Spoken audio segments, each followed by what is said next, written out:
know, the lockdowns are finally coming to an end. Whoop-de-doo. You see, as those restrictions across the world are slowly being lifted, it's becoming painfully clear to those of us with a brain that the people who warned against them from the beginning were right all along. Look, I tried to do my part through comic send-ups every Monday night as one of the voices on the War On Morons podcast. I lent my voice to thousands of other commentators who spoke out against the corona hysteria. What did we get in return? Well, I can only speak for myself, but I was swimming through a constant sea of insults, threats, and outright lies.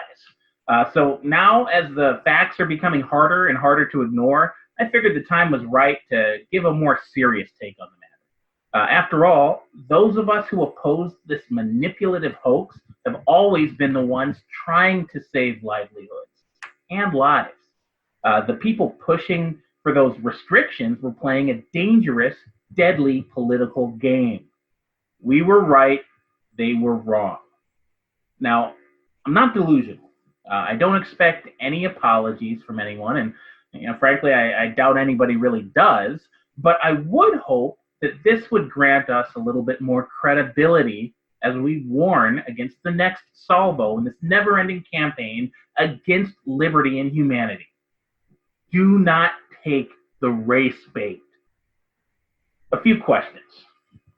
Now, why are those same talking heads who convinced you that beachgoers and restaurant diners were courting the literal apocalypse last week now completely unconcerned with social distancing? I mean, we've got thousands of protesters, rioters, and looters parading through every major U.S. city. You aren't afraid they're going to catch the bug? And why is the narrative now to distrust and rail against the same authority figures that you charge with enforcing the lockdowns as policy? Simply because a handful of them, committed an unrelated crime. And they did that against policy into universal horror. Look, if it was hip to smugly say, you just want a haircut, in the face of a reckless assault on the economy, small business, and personal liberty, what would it mean to say you just need a new flat screen in the face of a senseless killing? And why are crimes committed by institutions controlled by the people that we oppose reframed and used to attempt political points against us? New Jersey and New York, those are states completely controlled by the Democrats, from the very top through the state legislatures. Similarly, in Michigan and Pennsylvania, they've got governors who apparently think the D after their name stands for dictator.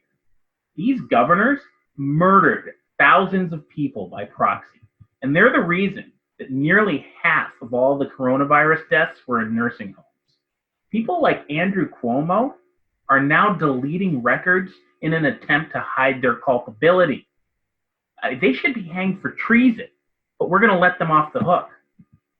Now, just like the rest of the burning cities across the country, Minneapolis is fully under Democrat control, and Minnesota is one of the deepest blue states in America.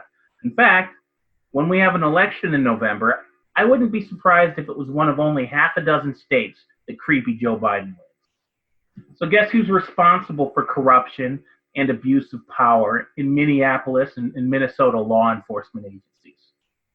Do you really think it's Donald Trump?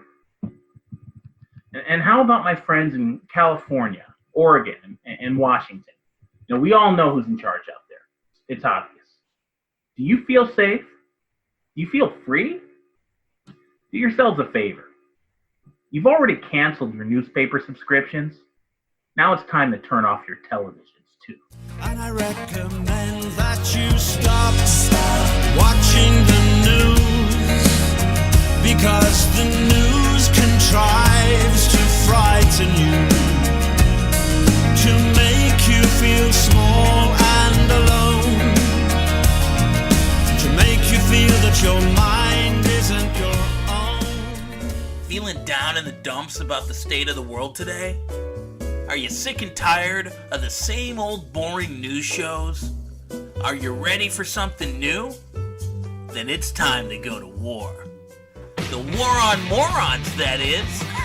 This hilarious comedy show puts the world of stupidity on blast every Monday night with a half-hour podcast covering all the latest from stupid criminals, Florida man shenanigans, Hollywood hypocrites, politically correct crackpots, and more. And there's an extra dose of insanity every episode, as the phone lines are always open to the ever-growing parade of lunatics that call into the show. I mean, get a load of these nut jobs. I'm rolling in it.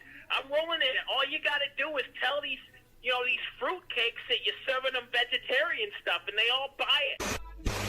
I went over there. I mean, I had to stay at least 6 feet away, which was hard to do because there was like 25 of them or something. And I told them, listen, y'all better stop what you're doing because I've got a gun. How can you be afraid to drink wine? You know what? He's an alcoholic. He's supposed to love it. Allow me to introduce myself. I'm the Big Apple Berserker, and I'm keeping New York clean. Oh my God, man, that's the Walt Disney Corporation.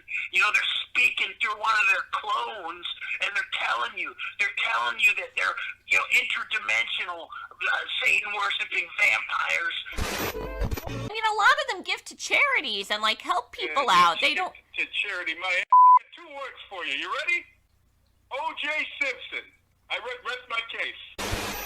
Introducing from Fellsmere Enterprises, it's Mommy and Me Rhinoplasty.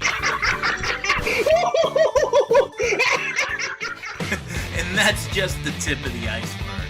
So tune in every Monday night at 7 o'clock Eastern, right here on YouTube, or catch the show up to 3 days early by following the RSS feed at thewaronmorons.podbean.com.